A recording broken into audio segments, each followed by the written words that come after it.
Welcome to the Legion Outriders podcast, your source for the latest Legion news, opinion, and analysis. And now, the Outriders. Hello, Outriders, and welcome to episode 140 of the Legion Outriders podcast, a podcast devoted to Star Wars and Star Wars Legion. I'm Outrider Matt, and with me today... Outrider Dan. And that's right! Man, 140 episodes already? Only? Yeah, it feels like we were just celebrating our 100, like not that long ago. Yeah, time keeps on slipping into the future. All right.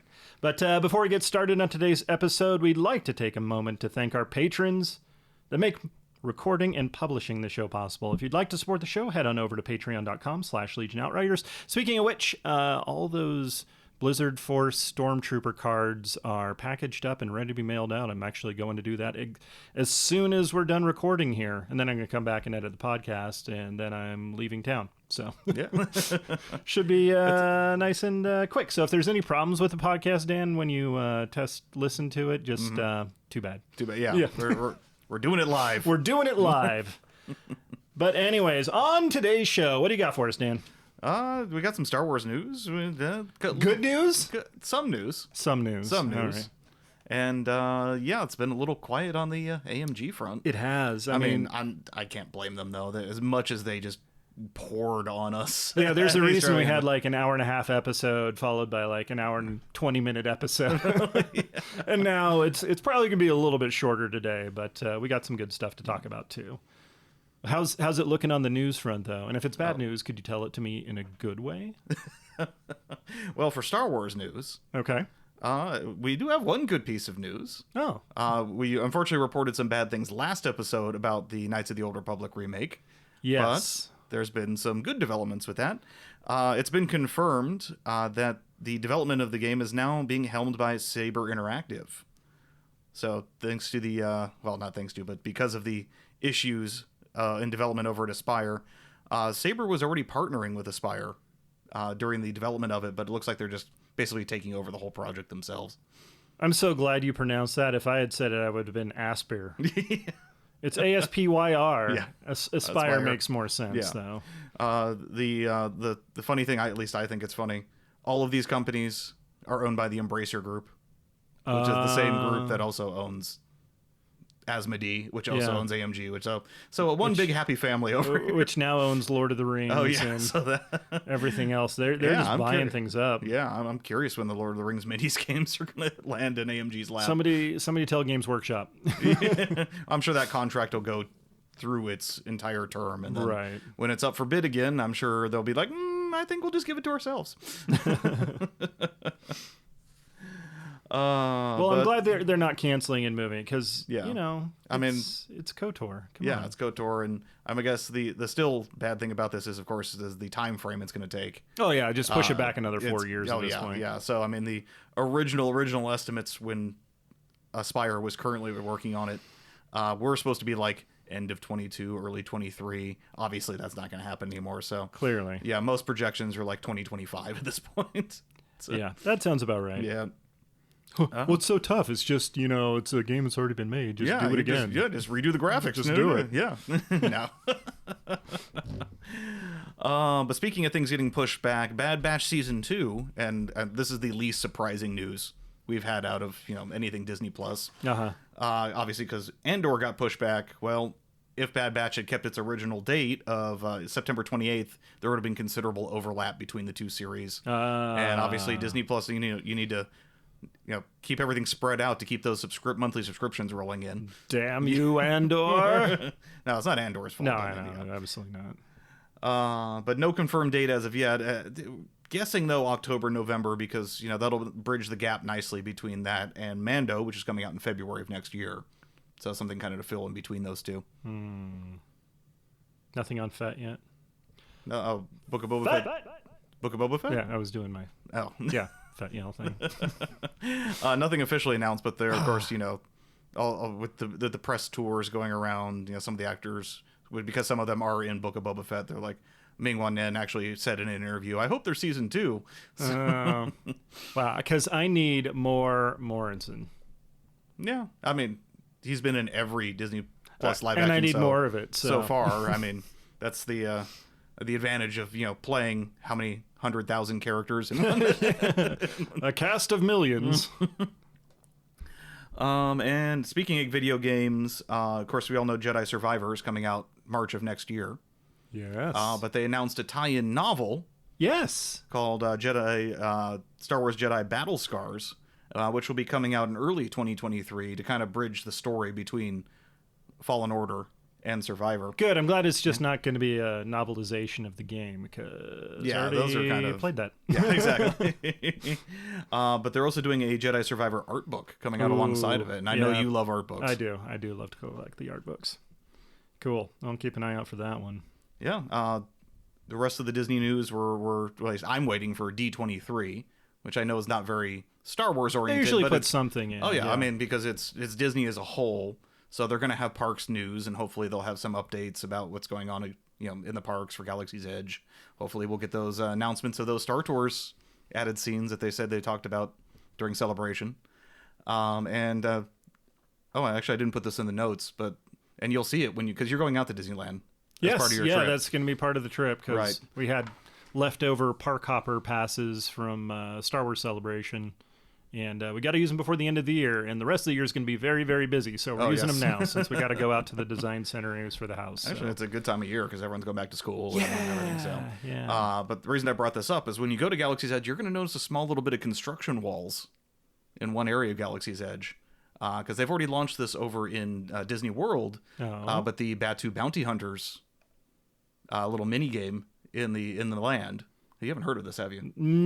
This sounds vaguely familiar, like one of the little mini games that you can play in the park area. Right. The reason it's not really big in Disneyland is because in Disney World it utilizes the Magic Band system, which isn't yet implemented, but was said to be soon implemented in Disneyland.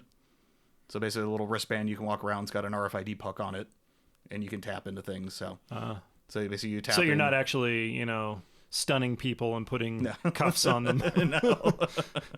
No. Dead or alive, you're coming with me. So what they've shown in Disney World, because it's live in Disney World already. So you go up to this little kiosk and you log in with your Magic Band, and it says, "Oh, okay, we're going to give you a bounty. It's worth this much. Go find this person," and you use the app on your phone as kind of like a little augmented reality. You're passing it through. Oh, good, because my battery capacity already wasn't struggling. That's one criticism of this, but use that combined with the Magic Band, because the new version of the Magic Band, which was released in Magic Band Plus, actually has a little vibrating motor in it. So it plays the kind of the hot and cold game of you're getting closer or farther away. It gives you a little fob. Boop, yeah, boop, yeah, pretty much. Yeah. And then when you get to where it says you're near the person, you bring up your phone and it's a little X-ray vision. You're looking through because there's lots of doors and little closed off rooms. Yeah. You get a little X-ray vision, and once you see it, you hit the little "I found him" button, and then you go back to the kiosk and say, "Hey, I found the bounty," and then they award you credits and. It's fun. Cool. Yeah. So bring a battery pack for your phone. Yeah, no kidding. Because that's going to destroy it. But no, that's obviously not live in Disneyland yet. But the construction walls are up, and it's in the exact same spot as where this kiosk is in the Disney World version, since both Batus are basically copies of each other. Hey, if I find my bounty and go back to the kiosk, can it just give me a victory point? Yeah. That'd be great. I'd really appreciate that. So yeah, that's like I said, looking forward to D23 to see what's not only parks, but they'll talk about Disney Plus too. So we'll see what new things they say. Okay, conspicuous by his absence here, Dan. Mm-hmm. How long till LVO? It's not by his I don't.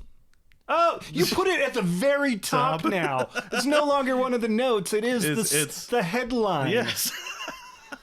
Why are you like this? Because you asked. Yeah, I was trying to sneak it into a better spot. Well, okay. I was looking for it in the normal position. Wait. I know he's going to spring it on me, so I'm going to go into this trap forearm. I've had it in the important dates section of the... Hiding in plain sight. Of the show notes for a while. But yes, it's 153 days. Oh, very exciting. Very exciting.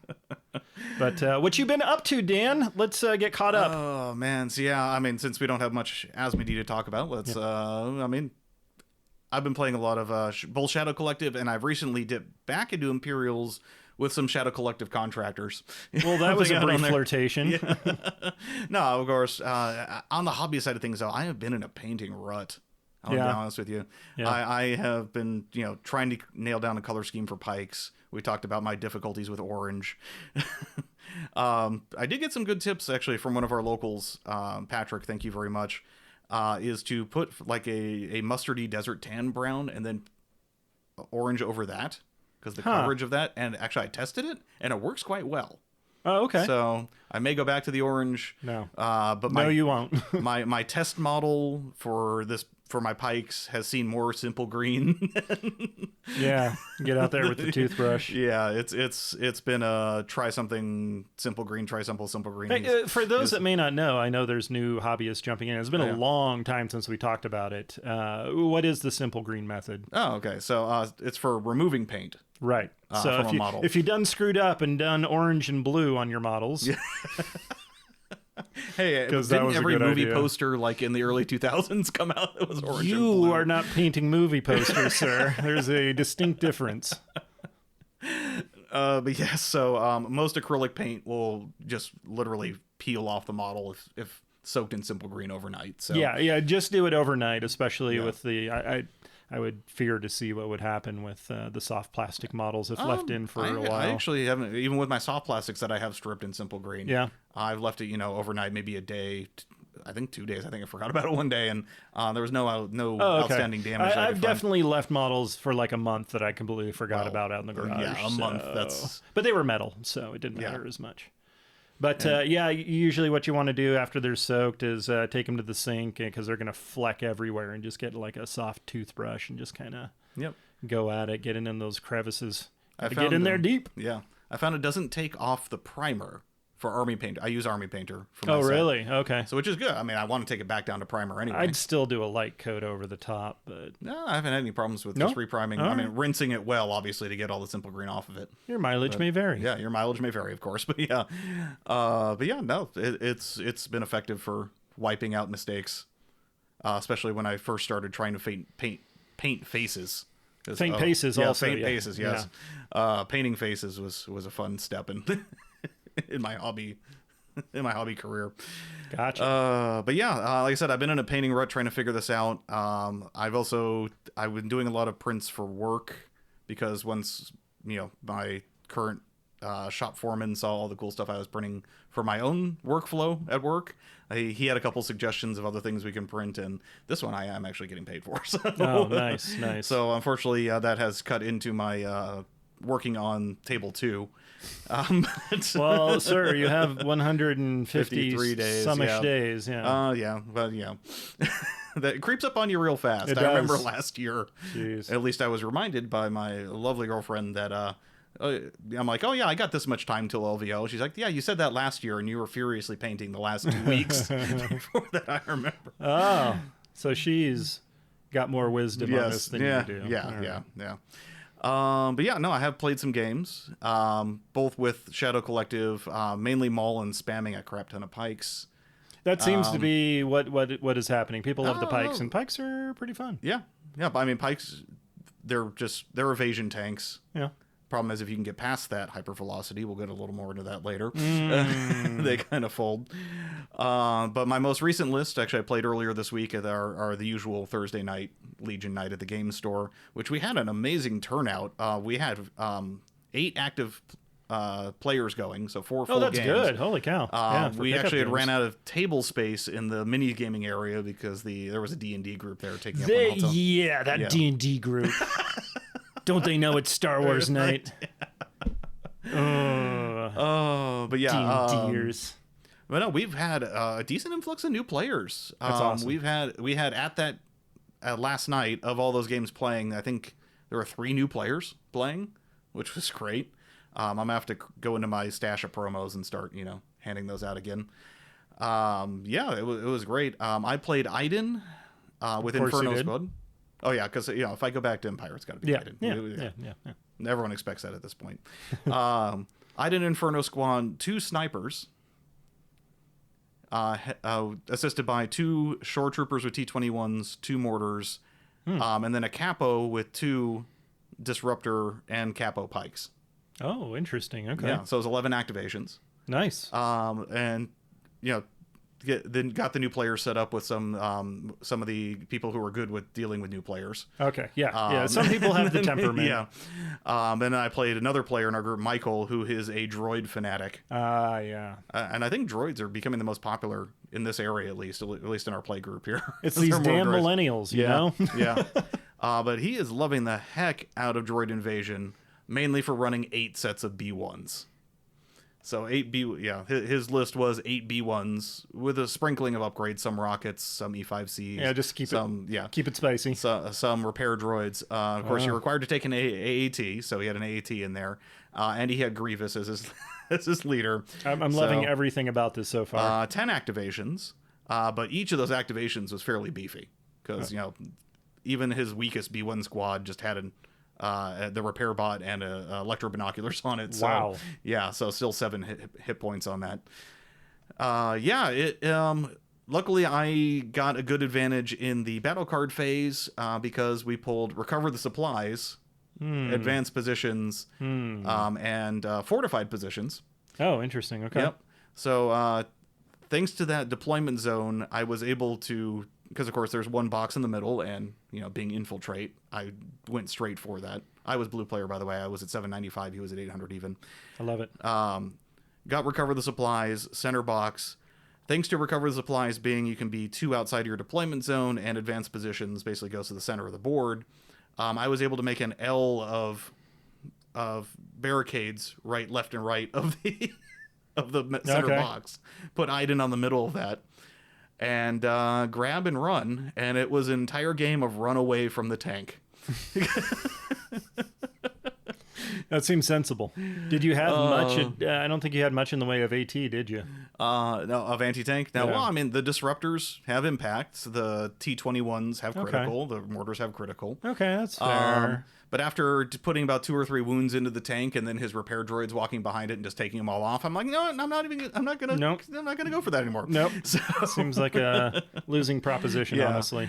So yeah, it was thanks to hypervelocity. I was trying to dodge stack on Iden with the loadout I gave her was the Overwatch. Shoot, I'm blanking on that. Situational awareness. The one that lets you get unhindered, environmental gear. Oh yeah. Dang it, I'm blanking on the other one. But I was trying to be an evasion person. Let's go back and watch your Rich Mid video. Yeah, it's exactly. Probably on there. No, that was a different list. But yeah. Oh, okay. But yeah, I was stacking a bunch of dodges. The Pike Capo had a portable scanner on it and was throwing her extra dodges. Nice. And then he's like, "Oh, hypervelocity, don't care." I mean, that's what you say in that situation. Exactly. So yeah, Iden died round 5 though. Okay. After literally running and dodging between buildings, but between the size of that tank base and the fact that most of the terrain, we had some taller buildings, but because of the amount of games played, we were dipping into the 40K terrain, and we're using a lot of their shipping containers. And their shipping containers are short enough that an AAT can float over them.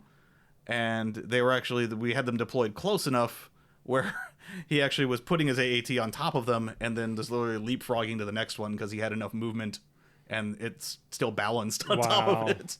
So I feel like having Iden, just slipping from cover to cover, just trying to stay ahead of things, exactly mirrors my Star Wars Battlefield experience, Battlefront. There, yeah. Thank you. Jeez.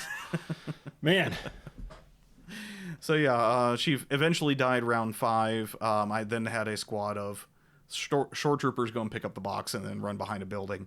End of the game actually came down to, I think the second to last activation was his AAT, and he was able to maneuver it, keyhold one of my snipers, which had one of my other boxes, because his entire game was the tank running to my side of the board while everything on my side of the board was running backwards. And he was able to keyhole one of my snipers, popped it off.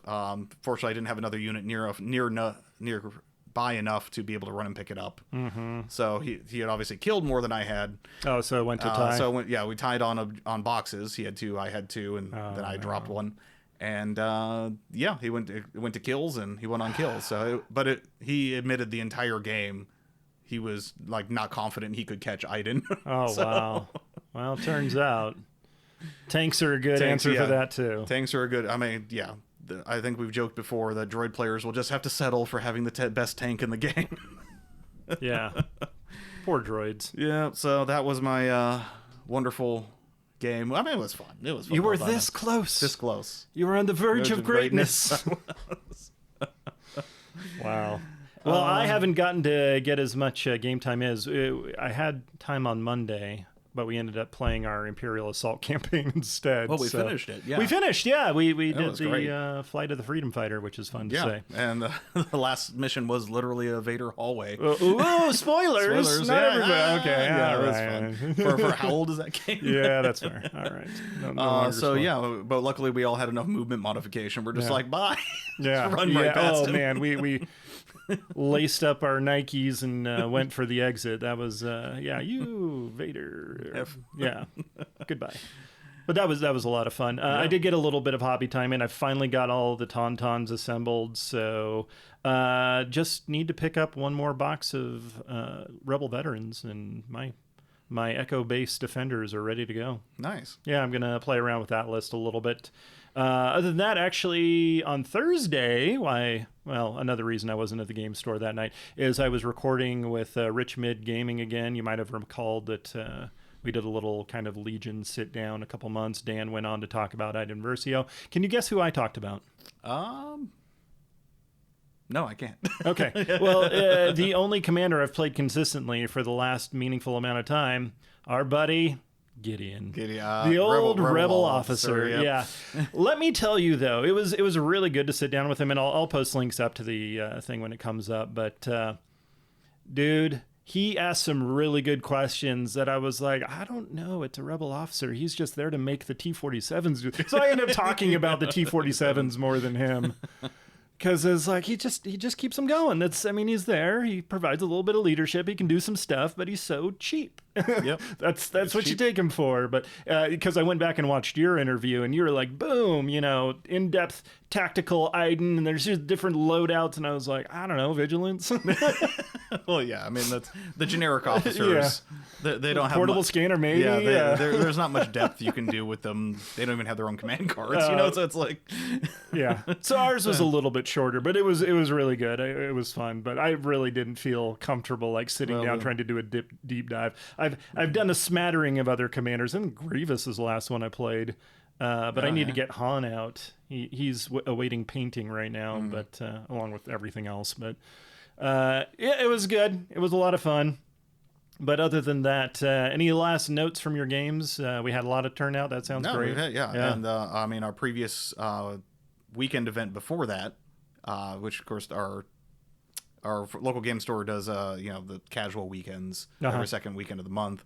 Was that particular one was a bring a new person event. Oh, and we had a lot of, and I think this was what all the new people that we had were a lot of carryover from that. So it's great that we're actually building up the community here, and that's fantastic. Yeah. Hopefully they'll all go to LVO and we'll just run the tables. Yeah, we're taking a couple of MCP players back, but anyway. Yeah, no, I'm kidding. No. Yeah. But anyways, we're gonna go ahead and take a short break, and we'll be right back to talk about. Hey, is my list broken? Hey guys, Matt here to tell you about our friends over at 6UP Supply. If you're like me and don't have access to your own 3D printers, 6UP Supply has you covered with a whole suite of printing services to bring those awesome files to life. The Outriders are proud to be partnered with 6UP, and you could find special themed terrain, gear, and tokens with a big discount for Patreon members in the Outrider Central section of the website. And that's not all. You can also get terrain bases, game supplies, tools, LED kits, and more. Stuff is being added all the time. So stop by the number 6upsupply.com and use coupon code OUTRIDER to save 10% on your next order, and let them help you up your game. You are receiving the Legion Outriders podcast. Ending the transmission now would be most unfortunate. And now, the Outriders. Welcome back, Outriders. We have some fun things to talk about, but first we realized we omitted some information from the news section. Dan, what did we miss? Well, I'm answering the last question you asked is yes, your list is broken. It is, but no. The one little bit of Legion news that has kind of squeaked out is the the Battle Force boxes. We were expecting some, Rebel and Empire Battle Force boxes. Yeah.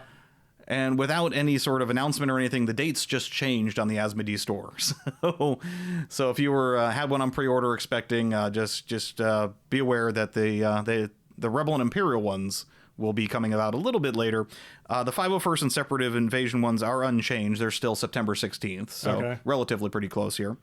Echo Base was changed to September 30th. Huh.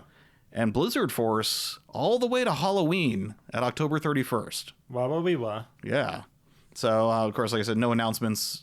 I'm assuming some sort of supply chain shipping delay or something. They need more 74Zs. Yes. Cram them in the box. Let's go.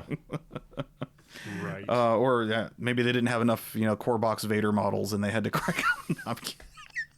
They had to get the Play-Doh Fun Factory out to... What's sad is it's that kind of quality. But anyway. It's showing its age a little bit. And anyone worried about the Mandalorian stuff? No, that's still listed unchanged to October 21st. So Mando and IGs are still going to be coming out October 21st, at least according to the Asmodee webpage, web store, as of recording. So. Nice. All right. Anyways, Dan, let me tell you a little story. So I was sitting down there recording with Rich, and I was talking about my list. I'm like, I haven't really changed much here in the last year and a half. I've got it where I'm comfortable with it. I like it. I play it, but I will get longings to play other factions. And like I was saying, the Grievous was the last other commander I played. I busted out my droids. We went out there. I played 2 games with it. The first one, it was things really went my way. I was able to get people off the table. Wasn't really worried about playing the objectives too much. So it wasn't really a true test. And as a result, I didn't see the flaws in my list until the second game, in which I realized I have absolutely zero synergy here. I did what I usually do, and I try to cram as many points in the list as I can without upgrades or control modules or, making sure I had a couple of HQ things so I could try to keep the droid past the token thing going, but it all fell apart, and I realized, hey, this is a garbage list. Dan, I know you stick with your list for quite a while, getting your reps in. Have you ever had a time when you're like, I want to try this new concept out? Now, is it not working? If you have a bad game, is it because I think my list is fundamentally flawed? Do I need to rework it completely? Do I just need to throw it in the trash can? Or can I make small adjustments to keep going? What's your threshold on that? Well, of course, the logical side of me says you need reps to be able to figure that out, because battlefield conditions vary so much, terrain can vary so much, your opponent's lists can vary so much. Yes, the logical side of me. Now, of course, the impulsive and emotional side of me is like, hello. This is garbage. Get mad at a bad roll and like this. Clearly, these models suck. They're not exactly. Hard enough. So you gotta want it, guys. Like I said, I usually stick with something because I like a particular theme or style. Yeah. I mean, it's no secret. Iden's my boo. That's why I've stuck with Iden since her launch. I've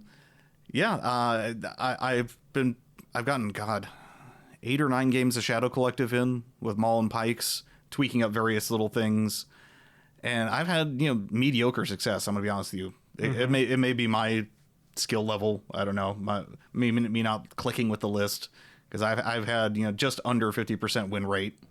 Okay. With Maul and Pike, so that's why I'm like, let me go back to Iden, go back to what I know it's comfortable, and kind of maybe blend some of that in there.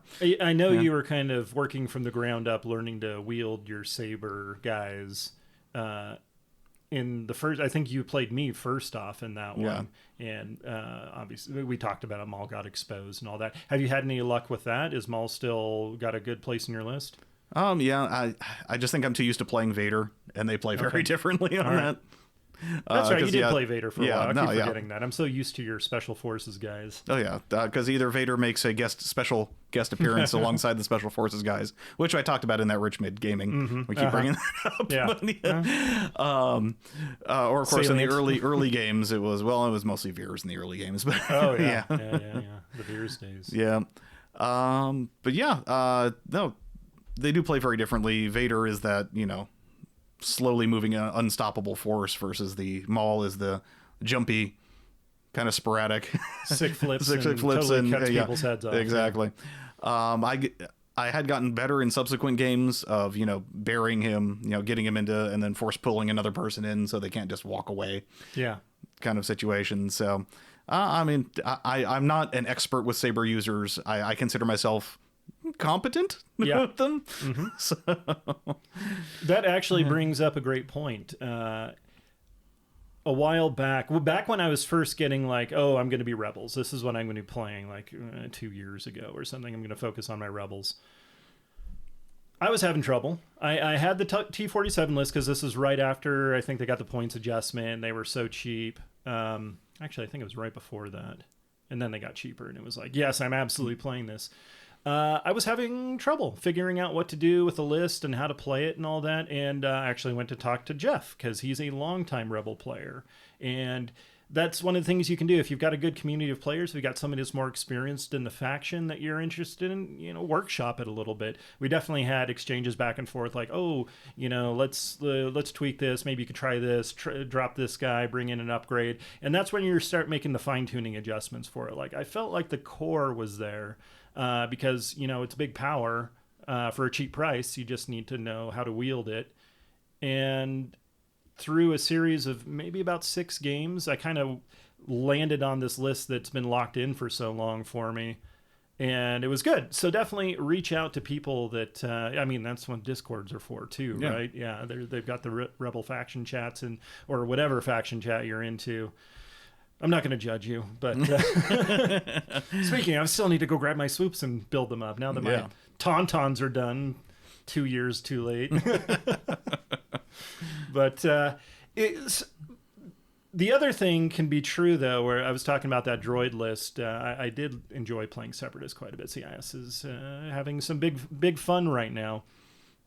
But I recognize that it was fundamentally flawed. Like, there wasn't any micro adjustment. There wasn't any flex in the list. Like I said, I was running minimal upgrades. I just wanted to see if I could throw out as many shield tokens as I could, which was the theme, with the droidicas and the BX and with the BXs with shields. Yeah, and it was fun for the one game we played, and then it absolutely did nothing the second one. And I was like, okay, I'm not able to put orders where I need them to be. I can't recharge the shields quick enough. They can get focused down, and then the entire command chain just kind of breaks down if I'm slightly out of position. So I was like, yep, let me wad that out, toss that away. I think it was a fun experiment, but after 2 games, I was like, I'm good not playing that right now. I would still like to go back, and I want to see my boy Grievous on the table more, so I'm excited to see him. But yeah, it's just one of those things. Sometimes a list is so broken that you're like, I don't know how to fix this.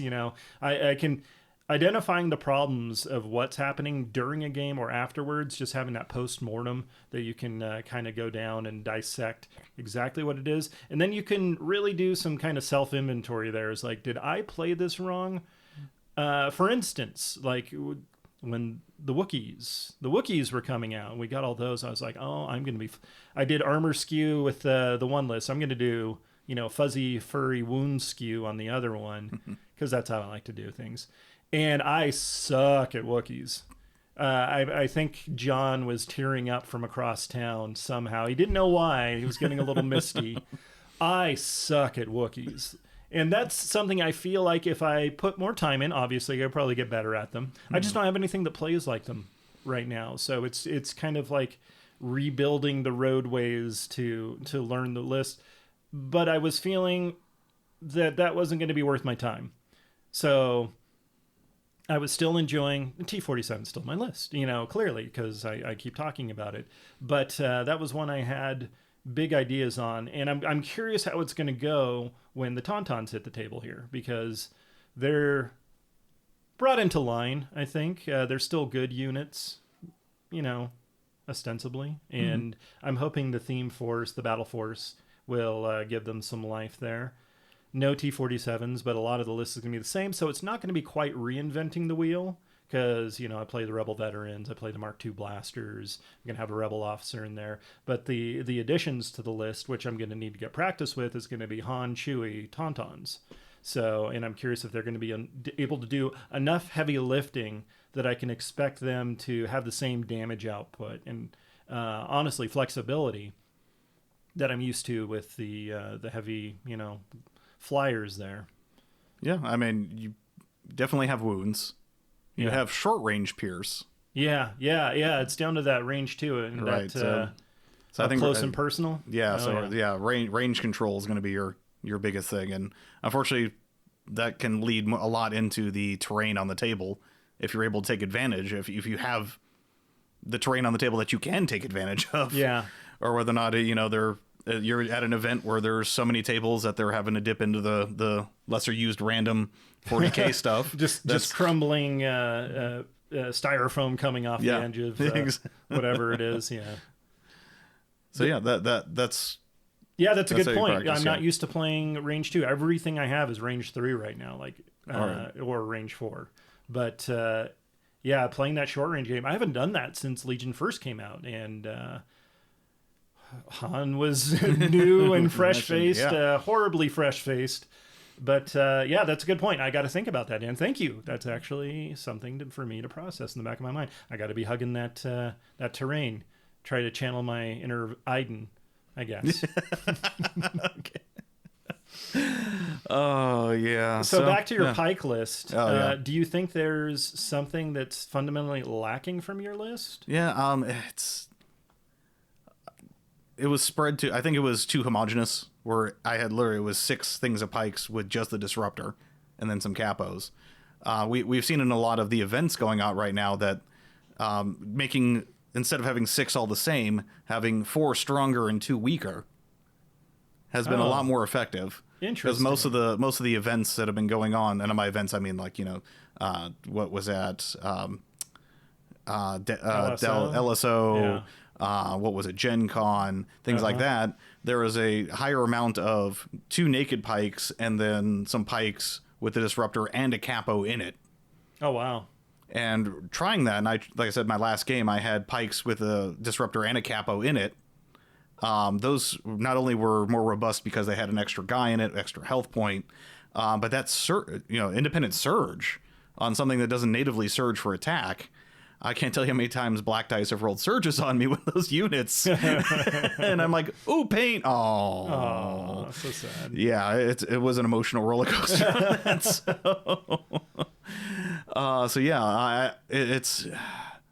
I remember an old adage from Civilization. You remember Civilization? Oh, yeah. The still PC game. Them, I think, yeah. Would you rather have, 6 opponents and all of them neutral at you, or would you rather have 3 happy with you and 3 angry at you? Huh. Interesting. So I think you get more benefit of, because having to grab that one back objective, if you have something with a heavy on it, you're like, well, I'm not utilizing this heavy. So, Yeah. So that's true. that's I think the downside of what I was trying was I want to make everything even so that in the event I lose one thing, it doesn't hurt as much. But honestly, I think you get more out of having a slightly more unbalanced force of some heavier units and then some weaker units that can back cap. And then you're not spending points just holding objectives. So that's exactly. a great, kind of postmortem, idea. And you highlight another thing is you can look at people that are maybe playing similar lists and seeing, I didn't consider, we'll have the 2 squads that are a little bit smaller, save some points so we can have a more robust front line there and they can hold the objectives, and I don't feel like I'm wasting points just having them sit around. Yeah. But any other thoughts? Sometimes you just know when a list is bad. Sometimes. It's just one of those things. Unfortunately, there's no hard and fast answer for you guys. And always play what you like. You can always start with something you like. Even if it's a meta, less effective unit, if you connect with it more, if you enjoy playing that play style more, you're going to have a better time. You're going to have a good time. Oh, yeah. With that. And 100%, the people that have put the reps in with the list they're playing, they can overcome a lot of obstacles because you're so tuned in to what the list can and can't do. Oh, yeah. That you can hopefully immediately identify, oh, this is going to be a hard time for me, so I either need to, avoid it or maybe try to stall it out, bait it out with another unit, something like that, and then while I do the rest of the stuff. Whereas you might have a really strong list and you just haven't gotten table time with it, and you don't see quite how all the gears fit together, if I can use a watch analogy for Dan. Sure. I mean, because they're very small. If you have the opportunity to, and this is outside of the list, if you have the opportunity to get more practice games in, everyone looks at their battle deck and goes, "Oh, I hate these. I'm not going to use these cards." Mm-hmm. Oh, yes. Yeah. Throw some of those objectives that you don't like in there. I'll be honest with you. I have run I will not. possibly in my Legion career maybe 2 games of bombing run. I need to do more practice because if I happen to fall into red player and we happen to fall into bombing run, would you like to play bombing run? I'll play bombing run. Right. So yeah, look at your battle deck. Pull the 4 cards you don't play, and just try those just to see. Yeah. Like, I mean, you may know, okay, my list doesn't fit into this, but if you fall into the situation, having those reps, those practical experience on that will.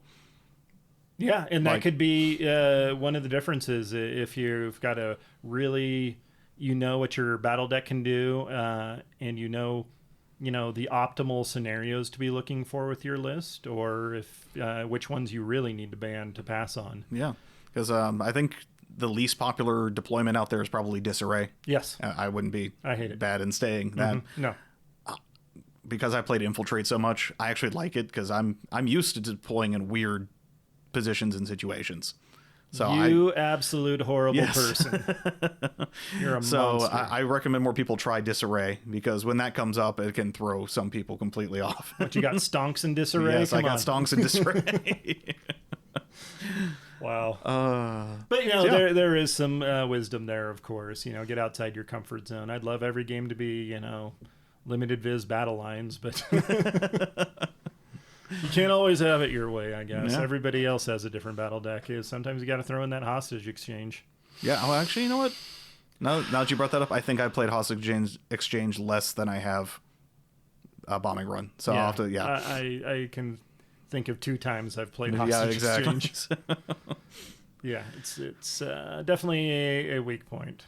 But anyways, yeah, little bit of a shorter episode this week. But Dan, good job on that. Thank you for your insights. But and thank you everybody else for tuning in. Of course, if you have any news, questions, or feedback, you can email us at legionoutriders@gmail.com or stop by our Facebook page, curated by Dan, if he's not in his the Dan Shack meme cave. Thank you for renaming that on the Outrider Discord. Dan's Meme Shack. It is, yeah, because it was the off-topic channel, but really it was just for memes. But Facebook.com/Legion Outriders, or you can find us out in the world. Dan, where are you in the world? On Discord as either Outrider Dan or Dan Tech, and the aforementioned Facebook page, and hanging out in your streams. Thank you. Yes, you can find me on twitch.tv/Captain_Archer, on Twitter @GRN_Archer, or of course on the Discord. Did you update your tag, by the way? They pinged all the content creators, said, hey, if it doesn't say it in your name. Oh, yeah. Well, my name has been Outrider Dan. I don't think they would. I did Outrider Matt, but we weren't one of the ones that was cleared. So just to be, super serial, I put Outriders. If you're one of the admins on Legion Discord, we're cool. Don't mess with us, please. Too late. I've already messed it. That's fine. But anyways, thanks again, Outriders, and we'll see you next time. This concludes the current episode of the Legion Outriders podcast. You may cultivate a tactical advantage by observing the Outriders on Facebook or Twitter @Legion Outriders. Wisdom advocates subscribing to the podcast.